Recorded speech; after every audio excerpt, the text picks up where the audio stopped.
Mai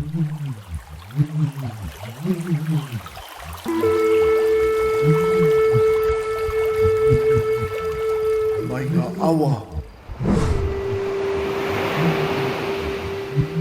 ki ngā moana ki te whenua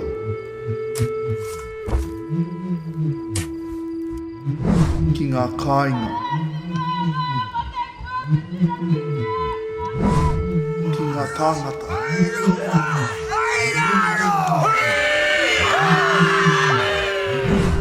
tai atu ki ngā tihitapu o ngā maunga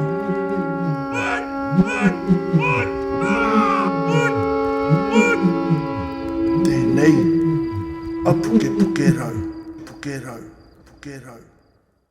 Kei aku nui, kei aku rahi, kei aku whakatamarahi ki te rangi tēnā rā koutou katoa nau mai. Haere mai ki tēnei whakaaturanga e ki anei He Pukepukerau.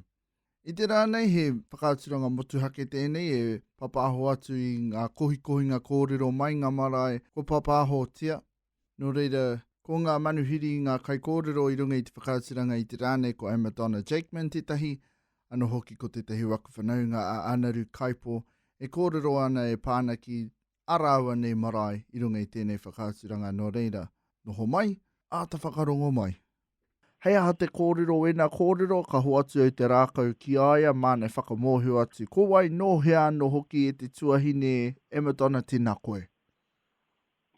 Tēnā koe e pita, me koutou katoa te whānau e whakarongo mai ana a ki te teihana o Ngāti Hine FM. Tēnā koe, hoa? Tēnā koe. Nā, just kia mōhio mai wa mātou nei kai whakarongo, hea ke tō pēpeha, no hea koe, kai hea ke tō kāinga? Tēnā koe. Well, he piki pātai tērā. Engari, me timata au ki te taho tōku pāpā no tainui Waikato mania poto no ngati te ata hoki. Che. Ai, kapa. Ki te taho tōku māma no konei, no te tai tokerau. Engari,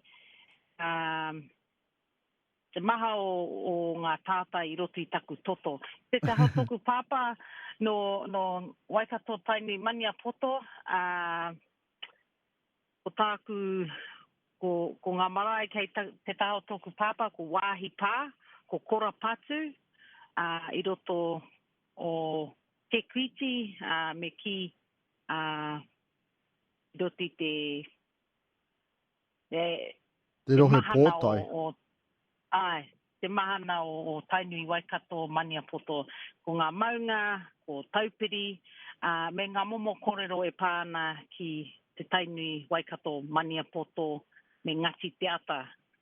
Nā reira, kua hau tērā ki te taho tōku pāpā, ki te taho tōku māma, no ngā whānau i heke mai, ki te taho o taku krani pāpā, he hoterene, he tipene ia, ki te taha o tōku krani māma, taku whaia tupuna, te māma o tōku māma, he tauiti, he peita. Nā reira, ko hau tēnei te uri e karanga atu ki a koutou i tēnei wā. Kia ora. Tēnā koe tuahine, kia ora mō wena whakamārama, nā te mea i te whakaaro au no te taitokerau nahe koe. No, nā te mea ko tāku ingoa he Jakeman, he whananga no taku whānau ki ngā Flavels, kia ora. me rātou no tainui Waikato mania poto, ko te ingoa Jakeman nā te taha o tōku pāpā. Ko te ingoa o taku māma, ko mihiwira tipene, no Motatau, no Waiomio, no Pipiwai, no te nuinga o ngā wāhi o Ngāti Hine i tātaingia te toto o tōku māma. E te tuahine, heke mai koe no ngā kāwairanga sira o ngā taha e rua. E rua ngā pū. Kia ora rā. Nā reira, me tīmata hau aku patapatai, tūtahi ake, I mea mai hau no e hono ngā tāu ki ngā marae maha puta noa i te taitoku. Wow, puta noa i te motu, tai nui waka anō hoki. Engari, ko te tino tikanga o tēnei whakāturanga, te kōrero e pāna ki ngā maharatanga i a koe tupu mai ana i runga, i o marae katoa. Nā reira, hea ke wetahi o ngā maharatanga pai, wetahi o ngā mahi ko oti i a koe i runga i tō o marae? Kia ora. I tupu ake au ki te taha o tōku nēni, tōku krani mama, tōku whaia tupuna, kei tāna pāmu i otu kaiao, te ingoa te pāmu, i roto i Wainganui o Ngāti te Tarawa. Kia ora. O te ingoa te rori o Mihirata Road, ne? I hono tahinga ngā ingoa e rua ko Mihiwira, e tana hoa tāne ko te rata. A puta mai ko te ingoa te rori ko Mihirata. I reira ko ngā whānau o Uncle Huruma, me tā mātou whānau, e wetahi atu whānau. Engari, i tupu ake au i roto i te pāmu o taki nēni i otu kaiao. He ingoa tawhito tera o otu kaiao e pā ana ki te paki waitara, te kōrero e pā ana ki te tangata kai kiwi. Me ngā momo kōrero e pā ana ki tana mahi. I te taho tātou nei tapa kāinga, o tētahi wāhi tapu, ko tumu te ingoa. Nā reira, i tupu ake au, i roto me ki te poho o Ngāti te Tarawa, te nuinga o taku wā. Engari, ko tāku nēni, ko tāna whakatupuranga i roto i Waiomio. Nā te mea ko tāna māma he kawiti, ko tāna pāpa he paita. Ko ngā paita i tātai atu ki ngā whanaunga i roto i Panguru Papata, nā reira he hono ngā tērā. Kia ora. I tupu ake au i roto te pāmu o taku krani tupuna. Ko te ingoa o taku nēni, ko Noema Kuti Paita Tipene. Ko te ingoa tana hoa tāne taku krani pāpa o Poe Pākehā Rata Tipene. A reira, nā rātou o Ngāti te Tarawa i poepoea a hau. Engari, i taua wāra, i haere mātou ki ngā marae katoa, i roto i a Ngāti Hine, i roto i Waitangi, i roto i Kāretu, i roto i Waikare, ngā momo marae katoa o te rohe o ngā hapu i roto i te nota me ki. Nā reira, horekau pētahi marae anahe hei a hau, nā te mea ko hau tētahi o ngā tarahiti, marunga te marae o te rapunga media marae i ae neina. So, ko tērā te taha o taku krani tūpuna, a nēni ema me tana kāwai tanga mai tana krani, mai tana māma, ko te ingoa tana māma, ko te here whenua, tauiti tana ingoa, i tupu ake taku nēni i Wainganui o Waiomio, ari i Marae nei rapa o Poe Pākehā Rata Tipene tana ingoa. Te ingoa o te tuakana o Poe Pākehā Rata Tipene, ko te pene i hainangia te tiriti o Waitangi, te ki. Maramana koutou ko te pene te ingoa tetai, ria tana te tahi o wana tuakana, ko te riwhi te tahi anō, me wera atu. Nā reira, te maha o ngā tāwhai i roto i taku whakapapa, i roto o Ngāti Hine. Tō waimari e hoki tuahine, nā, i hoki ngā mahara ki te wā e tū ai te whakamaumaharatanga ki a rua peka 175 ngā tau ko pahemo. I te timatanga o tēnei tautera kaupapa, nā ko koe tēnā te tahi o ngā kaikaranga ki runga i te marae o Kawiti, i te eke mai ngā manuhiri ki runga i te marae o Kawiti ki roto Waiomio. nā ko koe tēnā e karanga ana. Ko tērā tō tūranga mahi I roto I ngā marae? Hoki atu koe ki tō wā kāinga, ko koe tēnā te tahi o ngā kaikaranga, usually? Wa hore ka e tino hihi ana te mahi karanga, engari mai te toru noi ho ngā tangata o ngā wahine e tino tū ana I roto I taua tūranga wa toru noi ho, kei reira e Amadonna. Ka pai. Engari, I tupu ake au, ki te taho taku nēni, nāna I mahi ako kia mātou ana mokopona. Timata au te mahi kranga I taku tau rima. Oh, wow.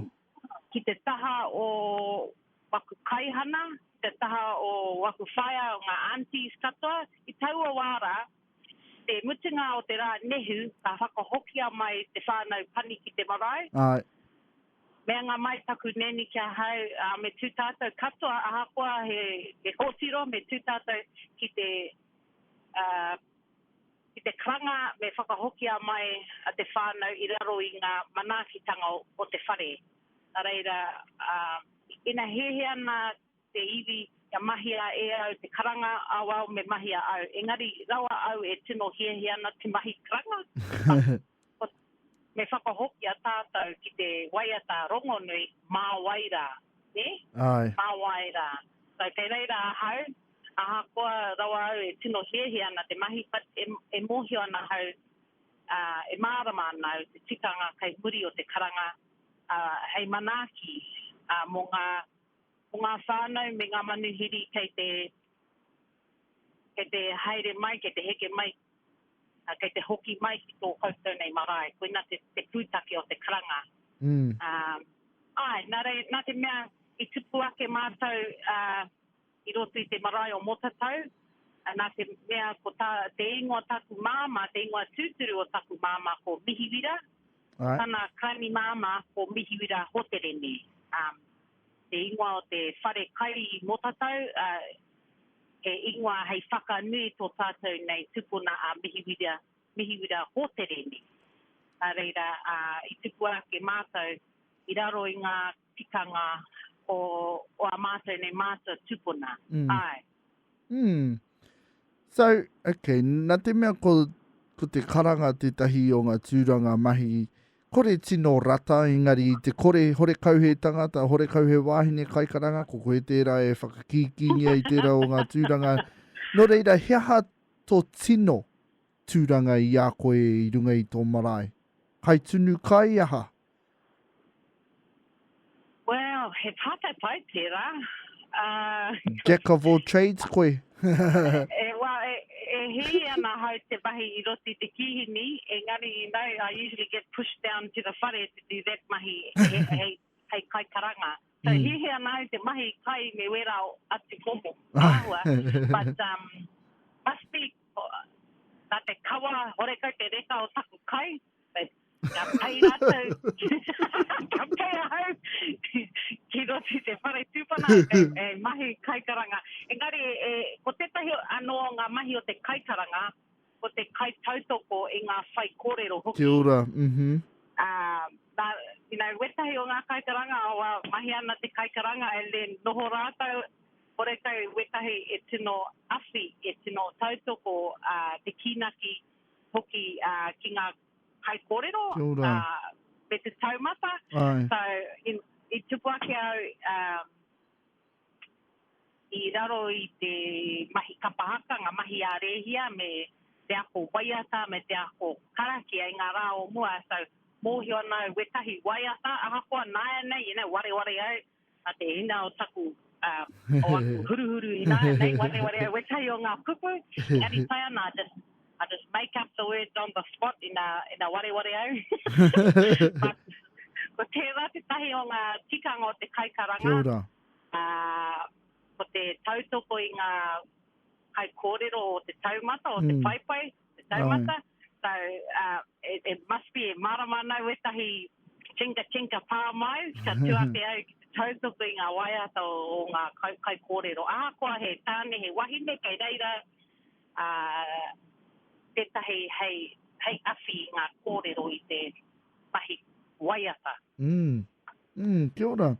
Nā, I rongo hau I o kōrero pāna ki tētahi ki te ingoa tuturu o tō māma, ko mihiwira, ano hoki ko tērā te ingoa a tētahi o tupuna whāia.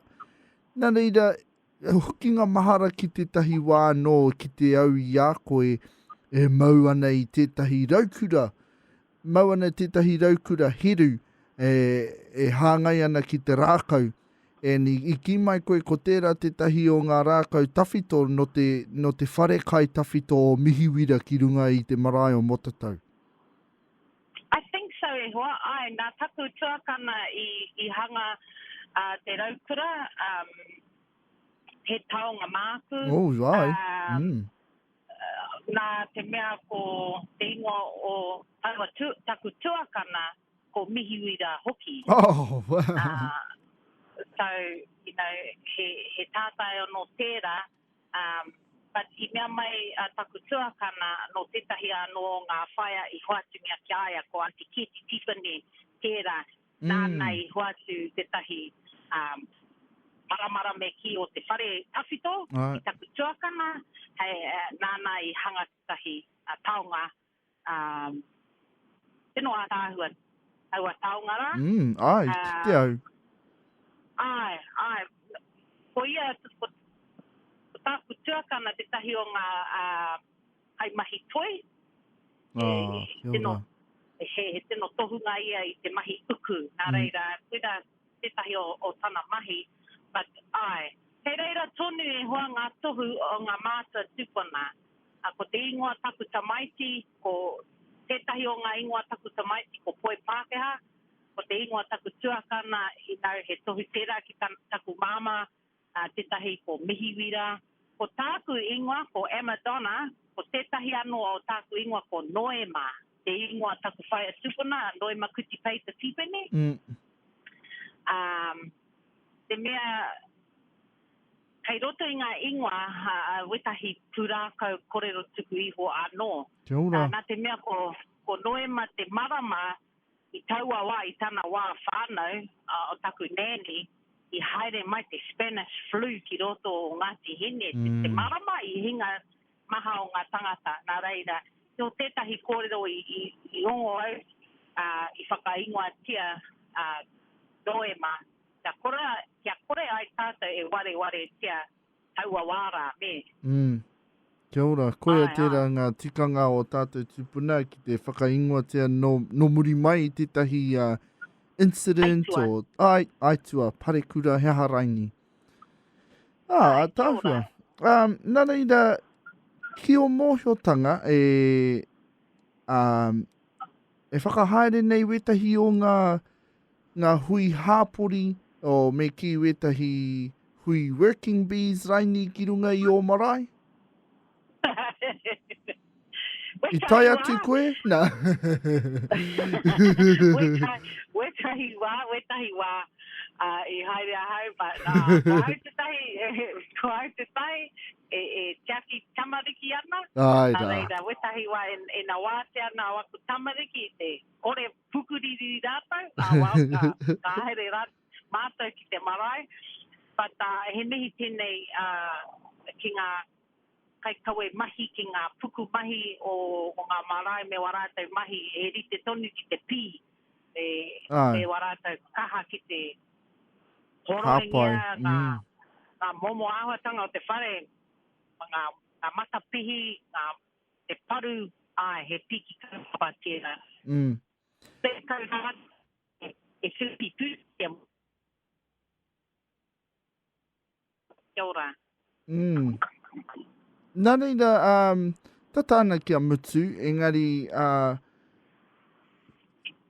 o tupuranga I runga I ngā marae putanoi a Ngāti Hine putanoi a Taitokerau, nā ka haere atu koe ki te taha o tō pāpā I ahu mai no roto tainui waka no roto Ngāti Maniapoto, tērā o ngā rohe I te rohe, me ki te rohe pōtai, te rohe o tātou nei kīngitanga.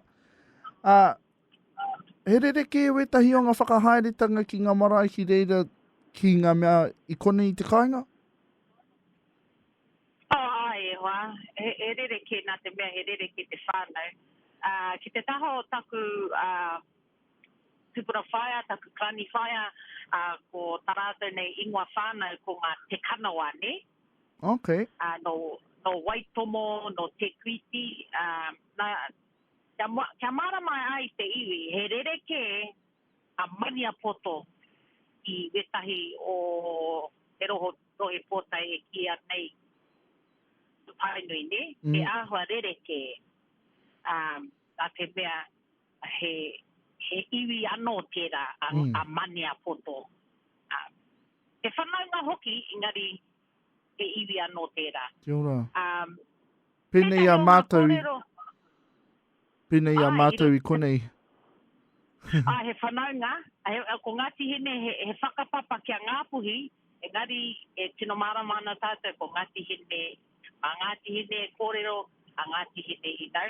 I raro I te kotahitanga me te whanaunga tanga but kaua e ware, a ia whānau he awa. Kia ora. He puke he rangatira, He hononga tērā, he tātai tērā, I roti te whakapapa me te whanaunga tanga. Engari wetahi o ngā tikanga kia mara mai tātou, kei ia whānau tō rātou ake mana motu ake tanga. Kia ora. Engari me whakahokia mai a hau ki tō pātai, ko te mea rereke o tainui ina hau mai nei te pō, motu te tahi kranga mo wetahi o ngā marae ne.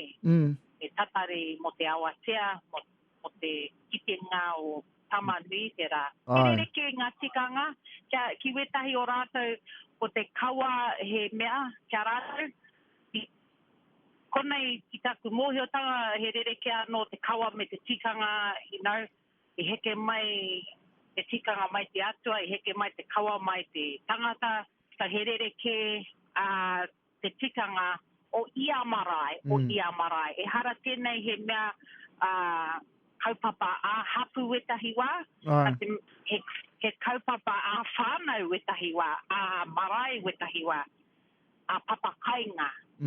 Ngā rao mua, o wetahi o ngā papakainga, he marae anō tērā.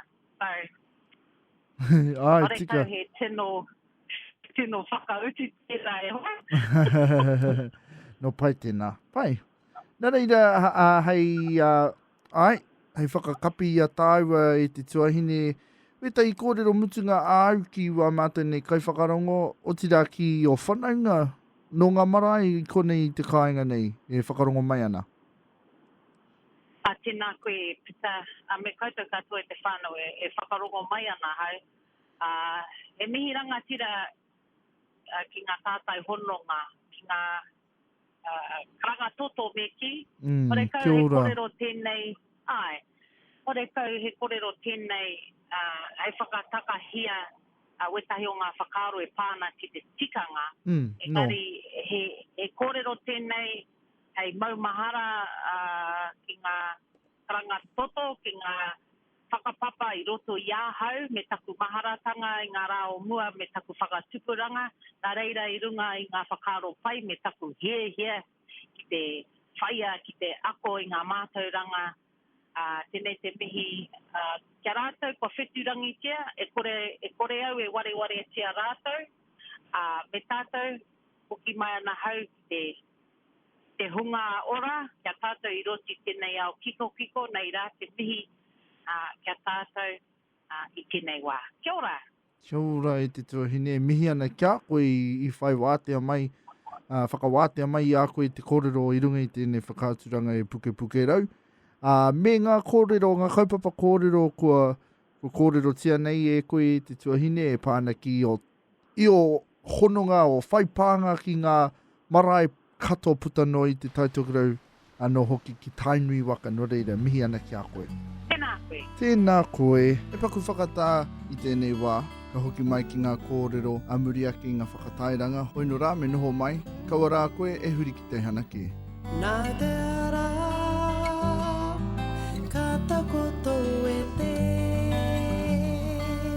gato namu, ki a taha atu, mā tiro tiro.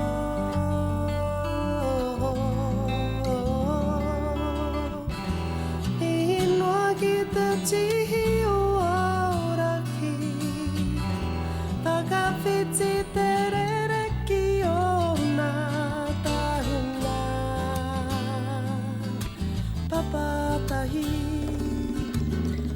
Teka teka whakatuma tuma pe Tuki tuki mo te toi ora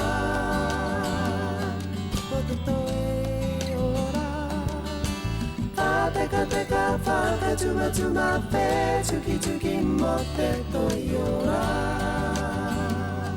Mo te toi ora Ahua tu te Ahua taki taki Kei raro morunga E papaki maira Tu tere tere moana Nuku tere tere moana Nakare tai tai ora kawa He whakawhiti mo te iwi aroki Te hiki hiki Teka teka whakatuma tuma pe Tuki tuki mo te toi ora Mo te toi ora Teka teka whakatuma tuma pe Tuki tuki mo te toi ora Mo te toi ora Kai a te kai tō mā, hora hora ki a rō, poi poi au, ni whakaheke runa i o tūrana matua e. Tuku atuna titi mā, tangi tangi te toroa mā, tango tango ki a topa ki waikare iti ki waikare tā, heke heke neke ki te māruka tūtahi, te mauri o tapu waka, a mātā tua e. Teka teka whakatuma tuma pe Tuki tuki mo te toi ora Mo te toi ora Teka teka whakatuma tuma pe Tuki tuki mo te toi ora Mo te toi ora Mihi noa ki te tihi o Pamekire Whakawhiti te rereki o ngā tahunga Papatahi Teka teka whakatuma tuma pe Tuki tuki mo te toi ora Mo te toi ora Teka teka whakatuma tuma pe Tuki tuki mo te toi ora Mo te toi ora Te mauri o ngā waka Ko te mauri o nā waka, Te mauri o ngā waka a tai nui te arawa, toko maru, taki timu au te a kurahau o horauta, nā toki mata whaurua, ai ara ko tō tātou waka, a mātā tua e. Mātā tua e. Hoki hoki mai ki ngā kōrero, kōrero ana hau ki taku anuhiri, ano hoki, koia taku whanaunga, te kāinga nei o manga kāhia tūturu. Ki konei ia i kōrero ana e pāna ki, ki tō tāua nei Marae, e tū ana i kona. Ko wai atu ko tētahi o ngā kaipāpā ho tawhito konei ko anaru kaipo e te whanaunga, ka huri au ki a koe, e mihi atu ana ki a koe, hara mai ki runga i te whakauturanga. Ana reira, ka hoatu au te rākau kōrero ki a koe, whakamarama mai ko wai no hea. Ana reira, kia ora rā. Tēnā koe hoki mō tēnei wahanga. Tēnā koutou, ngā kaitaringa, e mihi ana hu ki a koutou katoa, ko anaru kaipua hau, he uri a hau no ngā whānau pau, no nuku tawhiti, manga kāhia, tēnei taha, tōku tupuna ingoa kaipo no te tino nota, no te kāo, Ngāti kuri, ngā neho pōpata i reira, te rārawa no hoki, ngā tamaho piri, ngā waru, o tēnei anō taha oku nā, no William Wallace, no Scotland a hoa. Engari, tēnei rā, mai wana ki taku pōtai manga kāhia, he hoa pērā i a koe.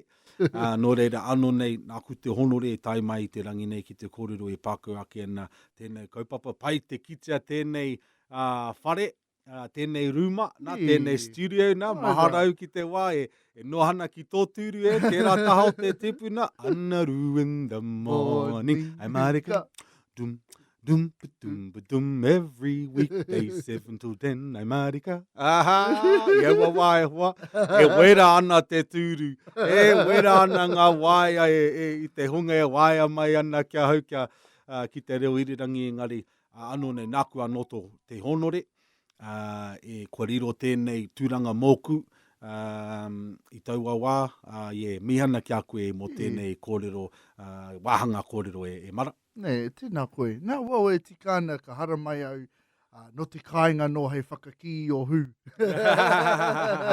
Ai, tono pai tō mahi e aua pai te rongo ki tō kōrero, tō hari, ngā mea katoa ngā pānui e pānui tiana ki te iwi, no rere, he mahi tino nui tēnei. Ai. I aua wā hoki mahara ki te hunga katoa, ngā kai whakapāho tawhito o tēnei ruma, nā, mana epeha, Tuma Mao, Harawira, Mike Marsden, just te maha, te maha. No reira, pai te hara mai ki te kōrero e Waahi Pa ne tō tātou ne Marae. Ai, nā, tikana. Nā, ko te Marae e kōrero tia nei ko Parahaki. E tū ana ki roto i te takiwa nei o Nuku Tawhiti ki roto o Mangakahia, e meana I muara. Nā, ko anaru te hea mana o ngā tarahiti o taua marae anu hoki. Nā reire, tai mai e ki te kōrero e pāna ki ngā kaupapa o te marae raka no reira ka timata I konei. When was the marae kind of first established? I tū mai te hea tau. Oh, that's right, I remember you were going to ask me that part. I was going to look at that. It was gazetted in the 50s. Actually, we were actually given some whenua from some whānau, and it became a Māori reserve, Iwawa. And it was actually a community hall I mua. Oh, ai. And horeko mohi o ko wai, but it was moved on to the whenua there, Parahaki block there, as a place to establish our marae. And so I mua I te marae he mea horo hāpori, and taku māma, I tupo mai ki runga I te whenua rau o Nuku Tawhiti, e mahara ki te wā, he horo mo te tempen bowling. Oh, Ai, he horo anō mo te movie theatre. Ai, se wera mea, engari nai, enei rā, he marae mo tātou, he whare nui mo te kōrero, mo te moe, mo wera mea katoa. So, it was in the early 50s when it was gazetted as a marae, as Parahaki marae too. And why? So it's been a long time on the whenua there. Tikana. Kore au mohio ki tēnā, pai ki te rongo I ka kōrero. Nā, ko te nuinga o ngā marae, putanoi te motu, kaua ko te taitokera anake, hanga timata pērā, he horo hāpuri, pēnei a koutou. Oh, nā pai. No reira, ai e meana hau, ko koe te hea mana o te marae, no reira, hea ke ngā kaupapa o ngā mahi, ko oti a koutou, o ko ngā projects e hara mai ana, pēr? Ai. Nui ngā mahi. Ahoa, tēnei wātonu, ko au te hiamana, ko au te kaikorero, te kai mahi, te kai keri, te kai tutu, te kai wiramea, pēra I a tātou, katoa e mahi ana ngā mahi te marae. Ko taku tino mahi ko te hiamana o taku marae. Tēnei rā, maho ngā mahi kei mui a tātou, ko tētahi, I kitea e tātou, tō mātou nei whare kai me te tuani, ko puta.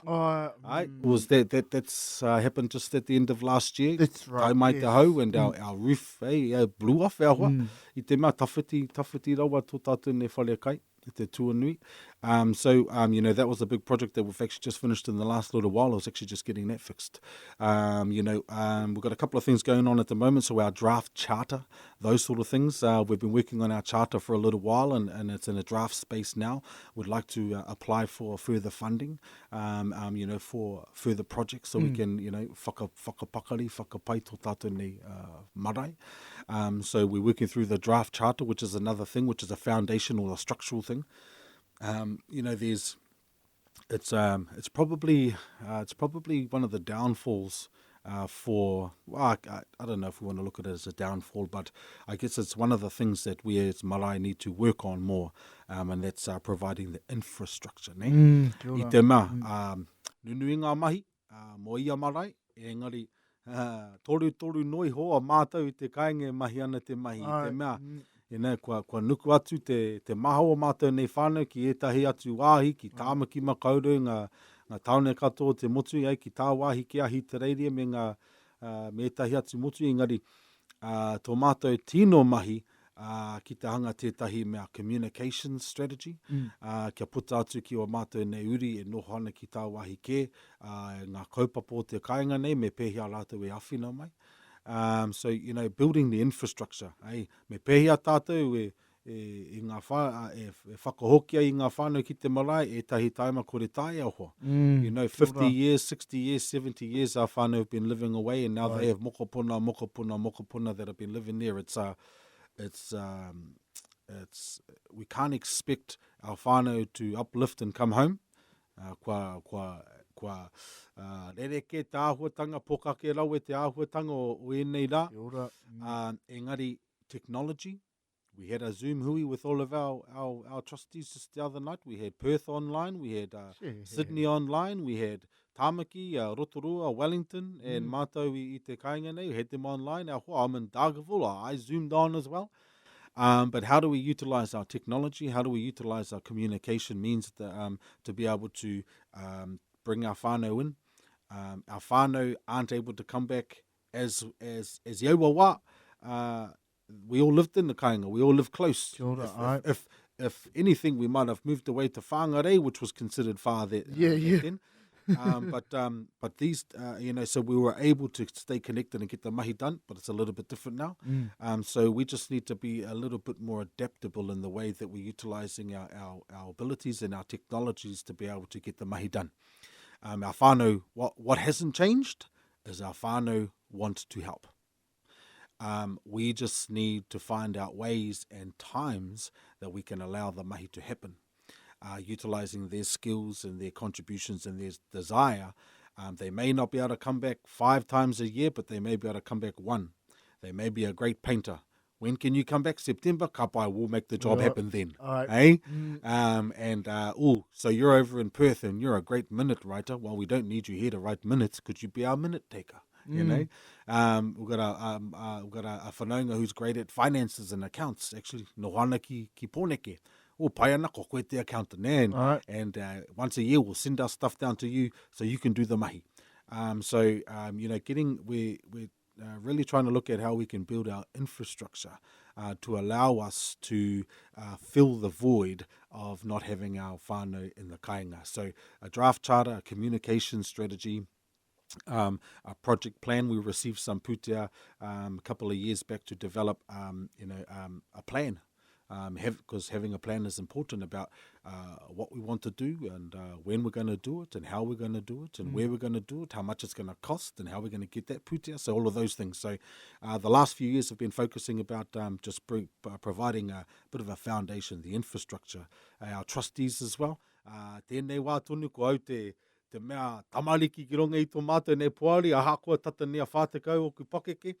But our nannies, our kuias, rātou tonu e mahi, tonu ana te mahi, it's like, ahua, me weroki o mātou nei reanga, me whakaki au a tūru, kei a mātou te kaha, kei a mātou te mōhiotanga e pākau ake ana ngā technology hau o nei rā. So we need to take up those roles.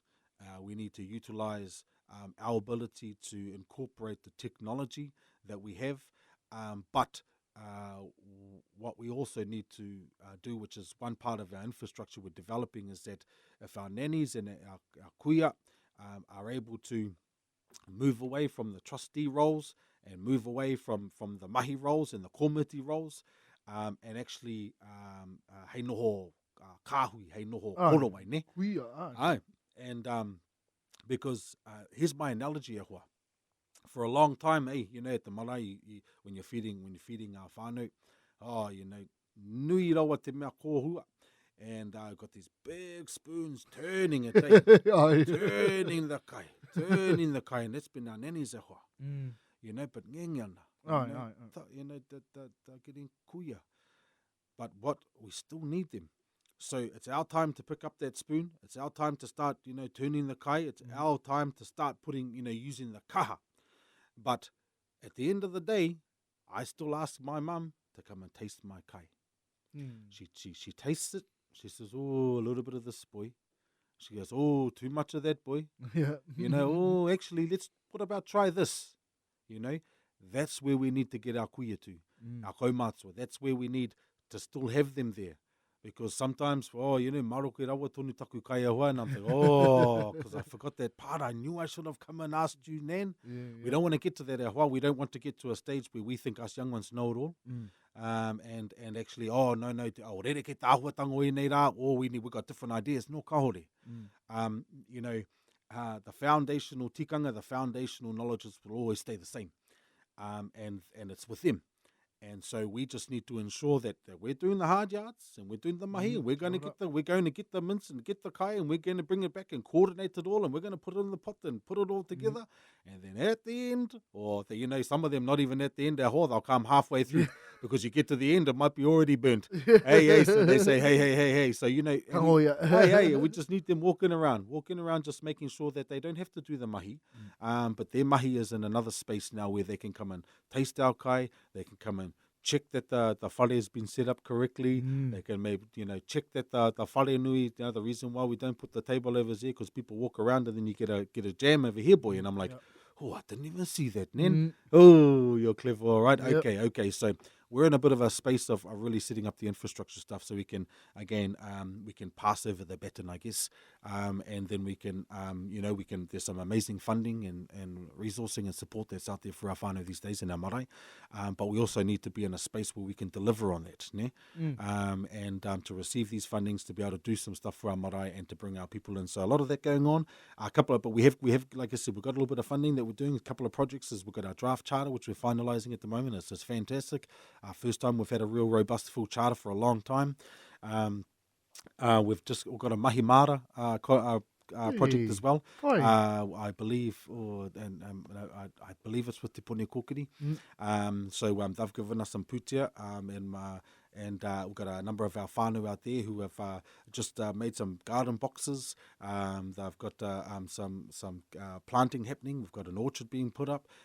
It's going to be all gated and all fenced in that. And also it's including the local kura, pakotai, are also going to be including an educational element, so they can come up to the marae, help with the gardening, get some understanding of the mahi mara, and also reap the rewards and the fruits, and so we're building that sustainability to allow our tamariki and our mokopuna to understand what our nannies were doing a long time ago. Ahua, enei rā, taimai te COVID now. Mataku rawa te hunga nei. They're like, what do we do? We can't go to a supermarket. What are we gonna do? Ahua, our kaumātua kuia, kata ane ahua. Really? Ahua. So actually, we don't want to be in that position, ahua. We need to be in a position where, kua kati ngā mea supermarkets pai ana. Mohi ana tātou, kei hia ngā tuna, kei hia ngā mea puha, kei hia ruruhau, kei kone ngā mahi mara nui rawa te kai, and how we can get to that position. It's funny because the way forward is actually going back ahua. Enei rā, ko te reo ngaru ana, ngā tikanga hoki, ahua ngā etahi tikango enei, po he rawa, and it's like, actually, the way forward for us is back. So we've got the Mahi Mara project, and thank you to our whānau actually out there this weekend. that are doing that and continuing that mahi. We just had our trustee meeting the other day to finalise our draft charter and stuff. And the next stage going forward, we've got a number of things around just whanaungatanga.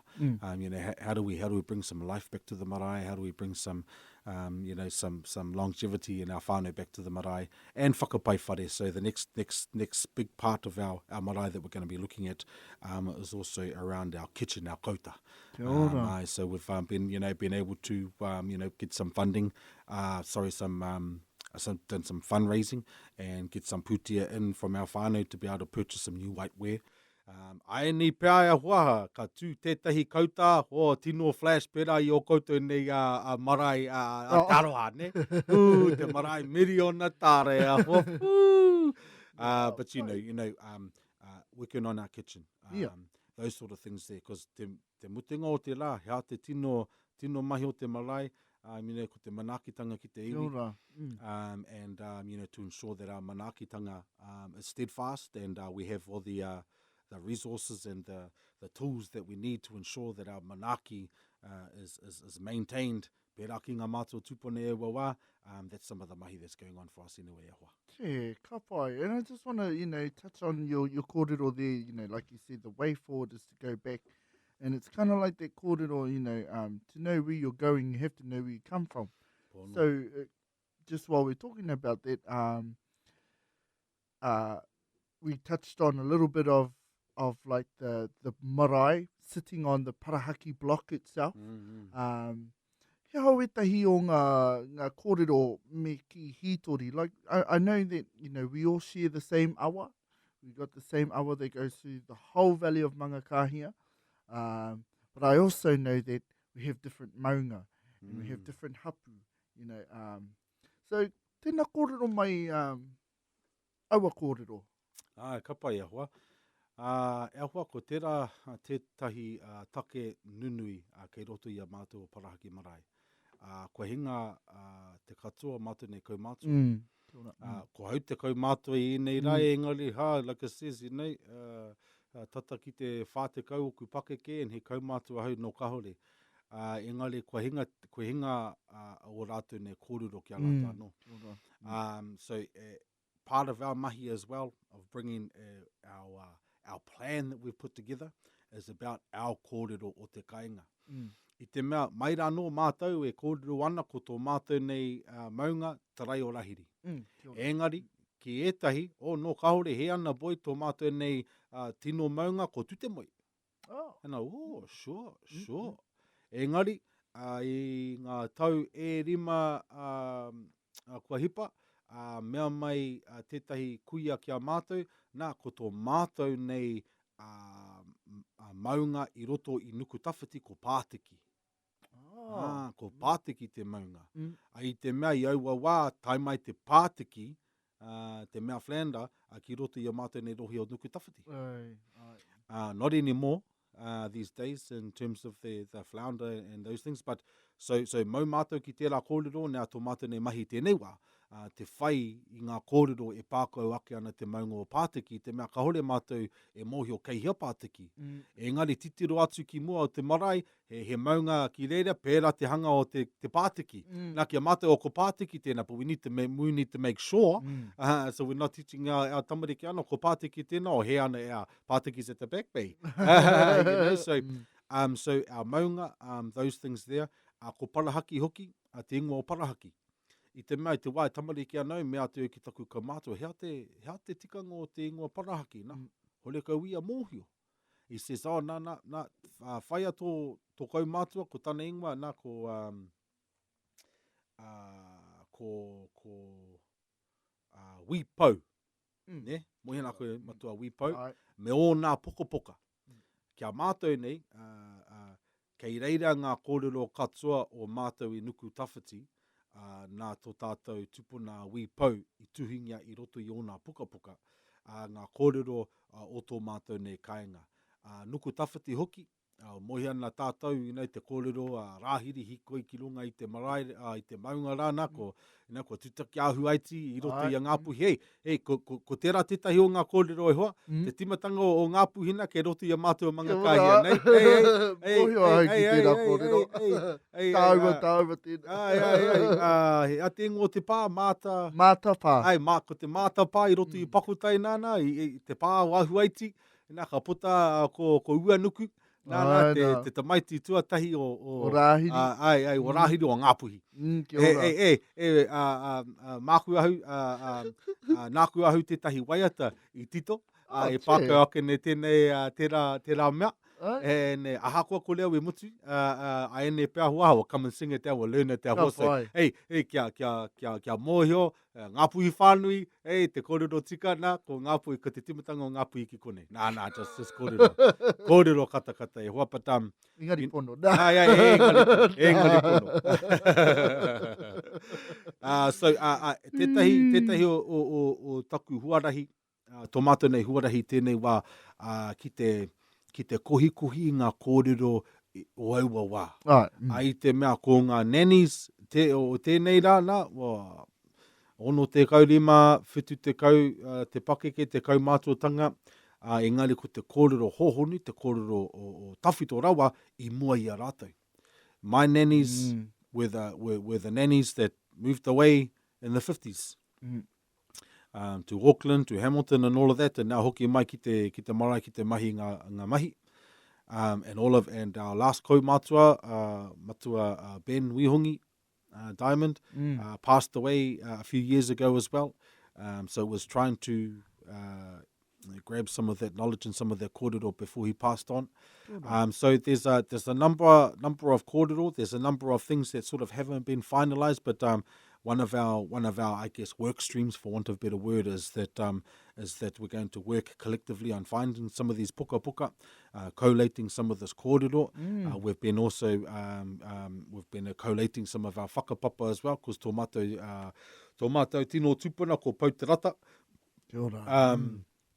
Actually, from what I understand and from what I've gathered in the kōrero that has been really hard to find, is that ko tahi rau noi ho te roa o te wā, e nohana ki roto e nuku tawhiti i mua i tērā, i tai mai tainui. I reira, so, following some of that kōrero as well.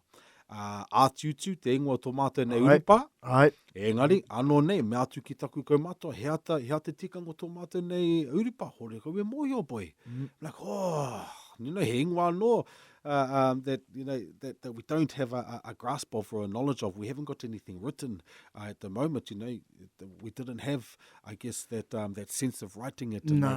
But at that time, like it says in the 40s and the 50s, with many of our whānau and our kaumātua moving away, the kōrero has gone too. But I know it's there. I know that it will come back. We've got to bring our people back. We've got to bring our whānau back. Find that expertise, find the people that can help some of these work streams, collectivise their kōrero o hua, and then kia ako ki a mātou nei mokopuna, kia mōhi a rātou, mō ake tonu atu e hoa. Ai, so ko tērā taku tino mahi tēnei wā. Wow, nui rawa o mahi. Actually, that brings me into my final question, because most of the kōrero that you've provided, whakautuing a pātai, pai tēnā. Nō reira, i a koe i tō tūranga chairperson, what's some of the pros and cons of that? I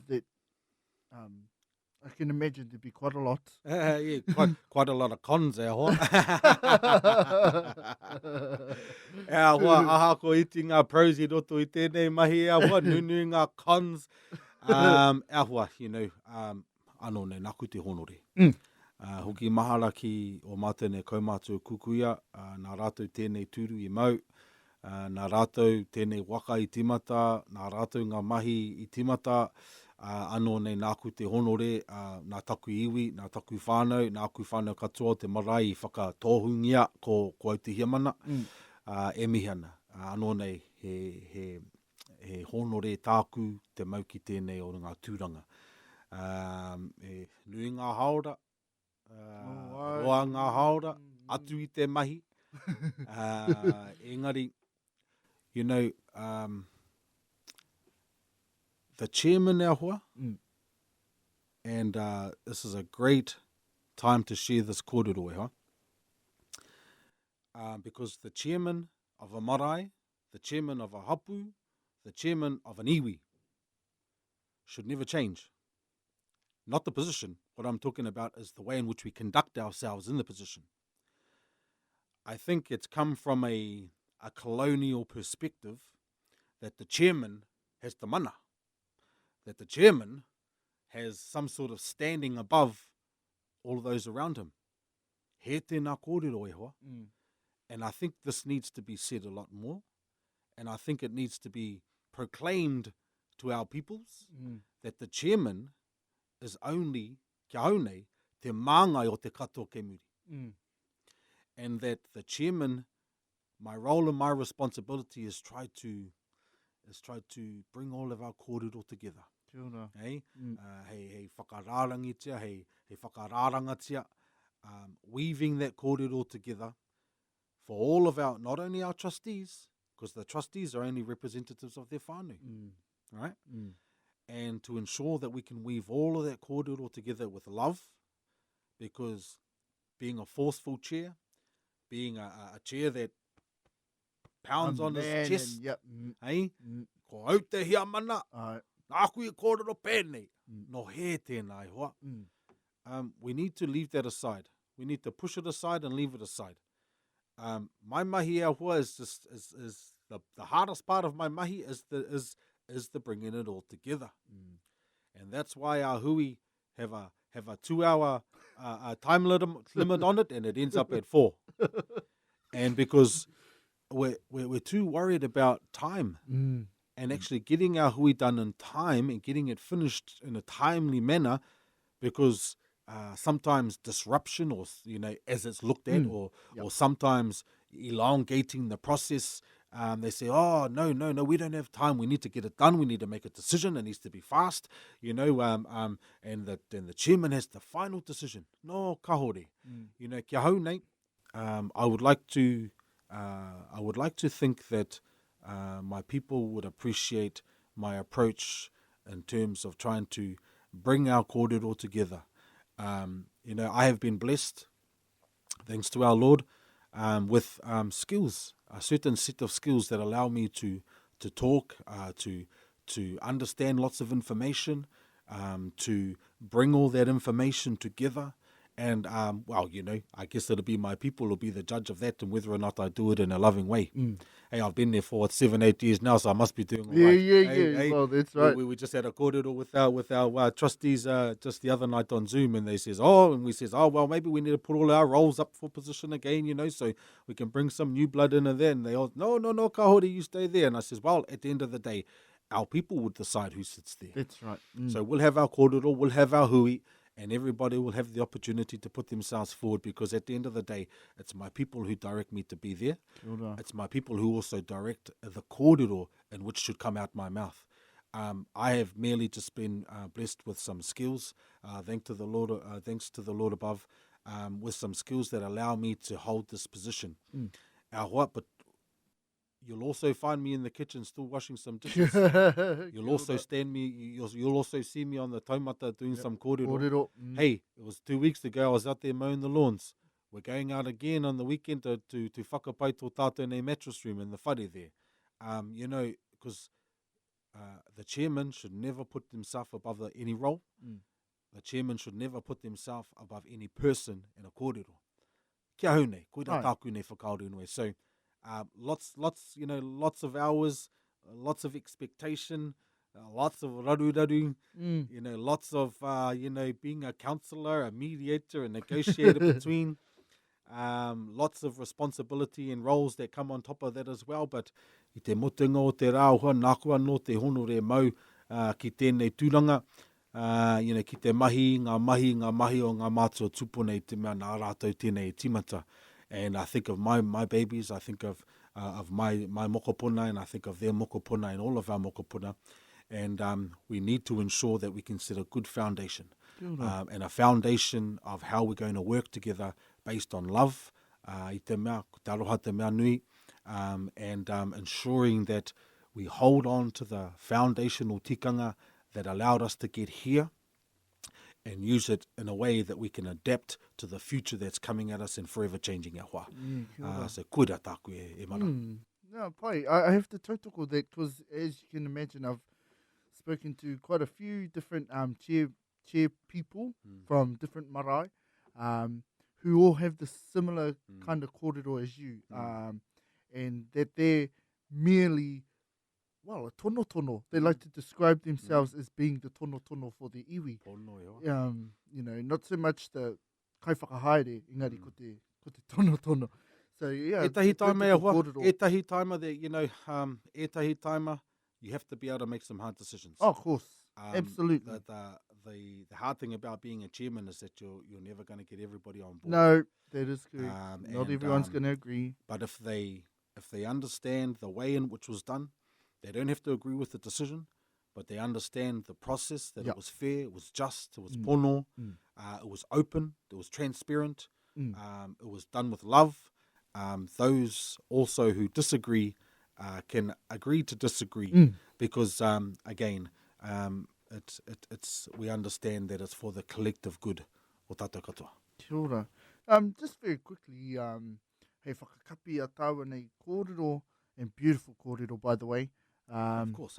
Ia tētahi mea motuhake ki tō marae. Like, what makes, and I say this, ask this question, just, you know, because they say kōrero, kāori te kumarei kōrero mo tōna reka, engari, what do you believe that makes your marae and your people unique?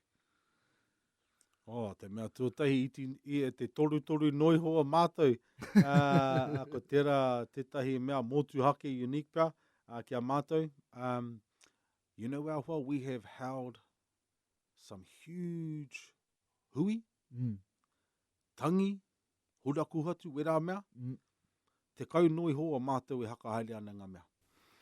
If there's one thing I feel is unique, but at the same time that has just made me, I guess, so proud, because it wouldn't be so unique to many of our marae out there, is that we only have a few people, but we can get some big mahi done. And we will continue to do that. You know, there's been times where, you know, our whare kai was down, was out. Our whare nui was down and out. But we erected tents. We brought in tools that allowed us to ensure that we could hold our tikanga and uphold our manakitanga. And so it was, if there's one thing that I'm super proud and blessed to have as whānau that are adaptable, and we will make sure that our tikanga, we will make sure that our manakitanga is always upheld, regardless of the resources and the tools that we have. The adaptability to be able to make it happen. Ahakoa toru noi hoa mātou e mahi ana. We will get it done again for our tupuna and for those who have laid the pathway, lay the foundation for us. Manakitanga is key. Ngā mihi.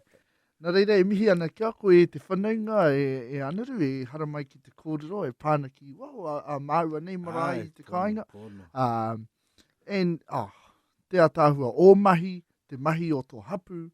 Kia Ai. ora. Koutou hoki a hoa, you know, like I says, I'm very envious of Taroha Marae.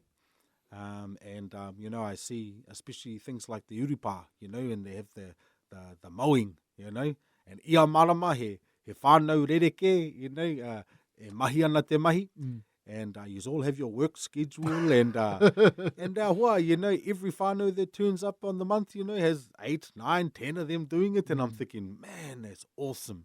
You know, the mahi that you've done as a marae to, you know, to establish the new whare kai, and to keep it looking the way it is. You know, we've got our kaumātua and kuia flats that are still there, you know, housing our people.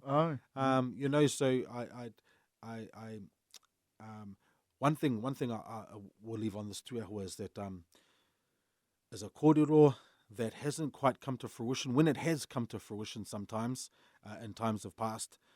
It's been a powerful reflection of the matua's kōrero that was given.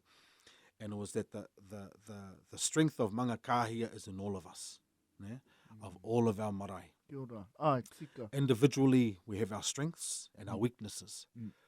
Kora kota hua, tatania mano, tahi mano, ngā blani tamariki reira. Hey, huge numbers. And the mahi that they're doing and the fundraising that they're doing. And pakotai and te reo rahiri and taroha and maungarongo, parahaki, we each have our strengths, we each have our weaknesses. I remember the kōrero that was given when they talked about the strength of our 5 marae together.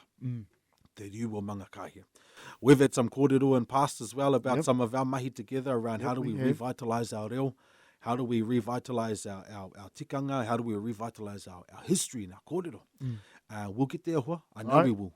I know we're going to get there, and I know that it's going to be in the collective nature and the collective movement together of ngā marae e rima o manga kahia, and how we're going to do that together for our mokopuna and their mokopuna. So I'm looking forward to that space ahua. And you know, mihi atu kia koe anō nei mo tēnei wāhanga moku kia haramai te kōrero e pākau ana tō tāua nei marae, me tō tāua nei whenua. Te āhuatanga, te tāhuatanga, te mana i roto e manga kāhia, te wāhi tūtahi o ngāpuhi, moi hoke koutou nā te iwi. But just appreciate this opportunity to have a kōrero to our whānau that are listening as well. E mihi kauana ki a koutou mā te atua koutou mana ki tiaki i ngā wakatoa. Tēnā koe. Koe tērā ko Pukepukerau mo tēnei wiki. Hono mai a tērā atu wiki, kia rongo ai koe i ngā kōrero e pāna ki ngā marae o te kāinga. Ko pitamu tēnei, mihi atu nei ki tēnā rā koutou katoa.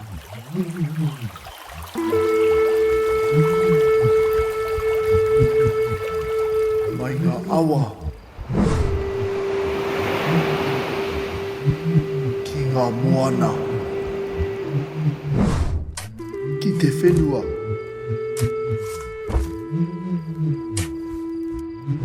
Ki ngā kāinga. Ki ngā tāngata.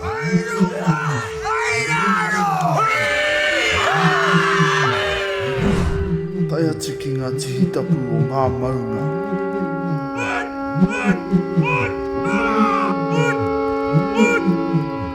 Tēnei, a Pukepukerau, Pukerau, Pukerau.